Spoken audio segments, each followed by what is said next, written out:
Alright, ladies and gentlemen. Now, UFC 4 is a hard game. And, it's not your fault. It's not your fault. Trust me, if you're bad at UFC 4, if you're bad at the grappling, blame EA. Because they don't know how to explain anything to their players. But today, guys, I'm here to make you better. And I'm going to give you 5 tips that will turn you into a virtual Khabib Nurmagomedov. If you don't already know, it's your boy Showtime Satch. Let's get right into it, man. First thing I'm going to tell you guys is GA. If you're not familiar, GA, that's called grapple advantage for the uninitiated.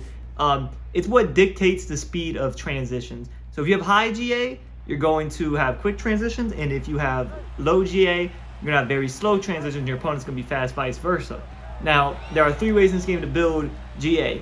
Now, the first one is to throw the little rabbit punches. So if you're on top or on bottom, does not matter. If you just start hitting X and Y, you're just going to tap them up a little bit, just give them a couple love touches, and that's going to build your GA up slightly. Now, the more common way to do it is by denying transitions. If you don't know how to do that, right trigger, or I think it's R2. I'm not a PlayStation user. Right trigger, and then you flick the right stick in whatever direction your opponent is moving. So they're trying to pass your half guard, going to full mount to the right. You go right trigger and then right stick to the right. Very simple idea. Now, that's probably that builds up the most GA. Another way to do it is by faking transition. So if you can fake right, and the way to do that, flick your right stick to the right and then flick it right back to the left, and that's going to do a little fake, a little hezzy move. If your opponent bites on that and attempts to deny it, it'll lower their GA down, and then they'll increase yours.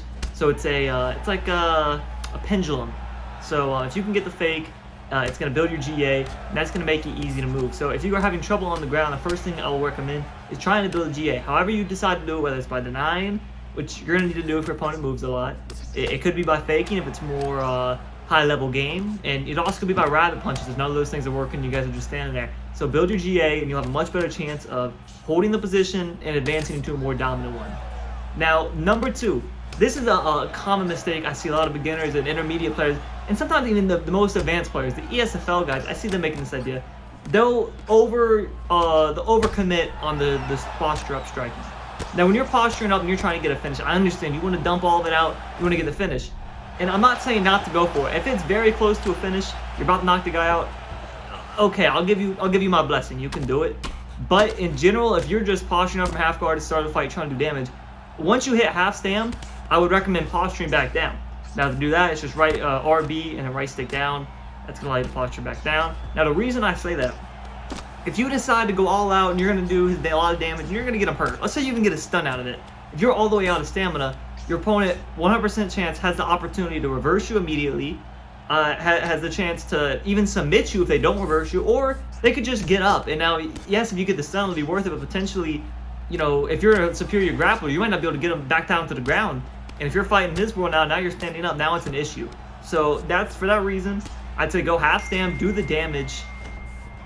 That was very disrespectful, that text message, ignore that. But do the damage, and yeah, that'll help you out, and you're going to be able to win the fight, win control time, without the cost of losing the position.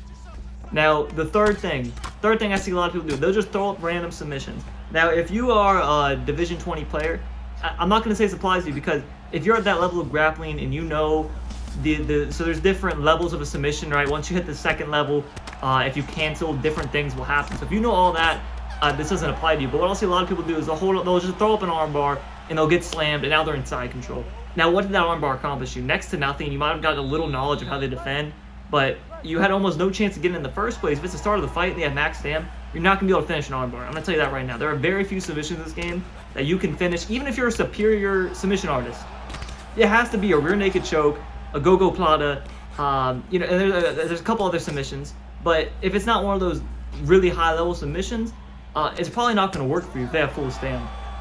So for that reason, unless you're, like I said, have the knowledge and you know when to bail, when you'll bail on top, when you'll be on bottom, it's just not worth the risk of getting reversed, losing position, and wasting time, honestly. Like I said, if you just want to get up, you're a striker, you're not really a grappler, don't waste your time to subs, just try and get up, and that'll do you more justice than, getting reversed and all that. Now, we're on number 4, guys. We're running right through these, man. Practice your denials. And this sounds boring, like, oh my god, I don't take this game that seriously. But even just like 10 minutes with your buddies, you go into a quick fight, you're like, hey, let's just do some grappling real quick. Now, what you'll have to know, at the very minimum, learn the denial. So what that means is you have to be able to see each animation And if you don't know how to deny it, ask somebody. And if they don't know how to deny it, go look up a YouTube video. I don't know if there's a YouTube video about every, you know, animation how to deny it. If there's not, there'll be one by me in about a month, because, you know, that's how long it takes me to make videos. But like I said, learn every animation, learn how to deny it, and even if you can't deny it, like it's too quick, like the mount turn denials are almost impossible. Just knowing the animation, you'll build it up over time, and you might get to that level. You know, Rome wasn't built in a day. You're not gonna learn how to deny these mount transitions if you can't deny a half guard reversal. So, like I said, just keep trying, keep learning, and it'll get you better at the game. Now, my fifth way is the cage and clinch takedowns. And this is crucial. If you consider yourself a good grappler, but you're only shooting single and double legs in the center of the octagon, and you're wondering like, oh man, these guys are so good at takedown defense, so I can't implement my game, this is for you. Now, I'm gonna show it up on the screen. I've probably been showing some other stuff on the screen. This is gonna be the cage and clinch takedowns. A lot of you guys already know clinch takedowns. You know, RBY, or it's RB with whatever your lead hand is, if that's X or Y. That's how you get the clinch, and then RBA is gonna go for either judo throw or a trip, depending on different things.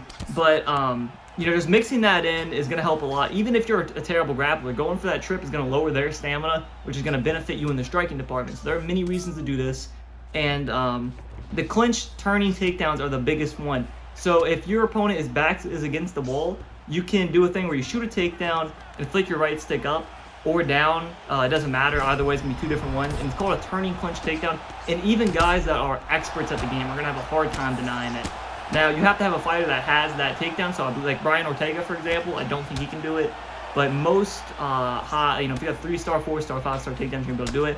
And even if you can't get that, the one that every single fighter in the game has is catching the leg kick, walking them to the cage, and then going for that takedown. It'll be a huge slam. You put them in side control, and you're going to be very happy. And it's extremely hard to deny. You almost have to predict it rather than react to it. It's so hard. I'm telling you, this is like, if you watch ESFL, that's almost 100% of the takedowns, these cage turning takedowns. So that is how you do it, and that is 100% the way to get the fight to the ground. Now, I have one more bonus tip for you guys that stuck around to the end, just to let you know I appreciate you. And these are called secret transitions. I don't know if they have a name, but these are transitions that, unless you have seen them in comp, or you would have to seen it to know it, you would have no clue if, you know, you just got the game, right? And for example, you have to have, for these secret transitions, you have to have a stamina advantage, and you have to be in a certain position. You have to have a fighter that can do it. For example, if you have a high jiu-jitsu fighter, you're in top half guard with you're postured up and have a stamina advantage, and you have a good jiu-jitsu fighter. All these things are in line. You can hit RB, left trigger, and then it's either right stick to the right or left, depending on what half guard you're in, and you'll be able to throw up a knee bar. And that's a very deadly submission in this game, as the knee bar is very strong, and that's something you would never know. Now, there are also these other transitions which are a lot more common to get. If you're just in full guard and you have a stamina advantage on bottom, you can hit RB, and then right stick in any direction will get you up immediately. So that's good to know. Also, if you're in half guard on the bottom and you have a stamina advantage, RB, depends on how much the stamina advantage is. You can either get up, you can go for, put them in a full guard, or you can go for a clean reversal. So these are some things you should keep in mind. If you just learned about it, now you know. Now, if you guys have learned anything from this video, drop a like, subscribe, and stick around, man. I might drop a new video soon. I'll catch you guys in the next one. I'm the long shot. Jackpot, jackpot, jackpot, jackpot. Riding around the block, shooting those shots.